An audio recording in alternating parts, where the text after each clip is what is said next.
Hello guys, welcome to our channel. এটা ছিল আমার শ্বশুরবাড়িতে রান্না পুজোর দিন। সেদিন থেকে সকালবেলা থেকে তোড়জোড় শুরু হয়ে গেছে।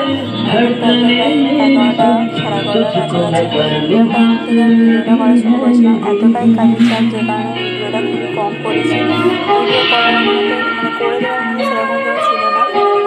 একার হাতে যতটা সব কিছু আমাকে করতে হচ্ছিলো, যেহেতু কেউ ছিল না আমার সাথে সাহায্য করার। লাস্টে আমার বরমশাইকে আর সন্ধ্যাকে একটু ডেকেছিলাম, ওরা একটু হাতাহাতি করে দিচ্ছিলো। এই যে এত কিছু কাটাকুটি আমার করা হয়ে গেছে করিনি।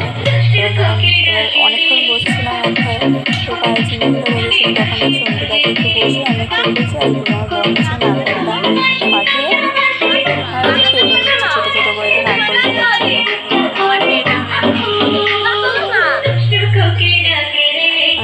বাকি মোটামুটি অনেক কিছু কাটাকুটি হয়ে গেছে। একটু পুরী হয়ে আসছে।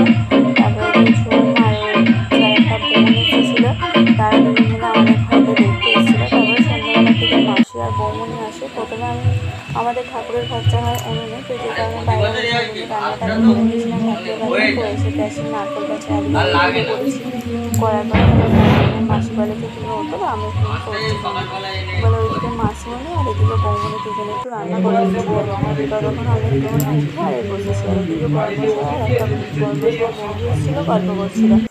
তারপর দিন থেকে সকালবেলা ঠাকুরকে ভোগ দেওয়া হয়ে গেছে, মানে ভোগ তোলা হয়ে গেছে, নিবেদন করা হবে। আর ওইদিকে বাইরে আমাদের উনুনে পুজো রান্না হয়েছিল, যে উনুনটা, সেই উনুনটাকেও পুজো করা হয়ে গেছে।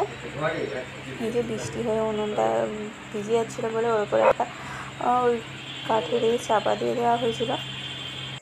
তারপরে তো লোকজন আসা শুরু করে দেয়, খাওয়ানো দাওয়ানো এই করতে করতেই শুরু হয়ে যায়। তারপরের দিনকে এই যে আমার থালা বাসন এত সব কিছু মেজে এনে পরিষ্কার করে রান্না পুজোর দিনের বা আগের দিনের থেকেও পরের দিনে বেশি কষ্ট হয়েছিল। মানে 3 দিন ভোর এত খাটুনি চলছে, আর পারিনি।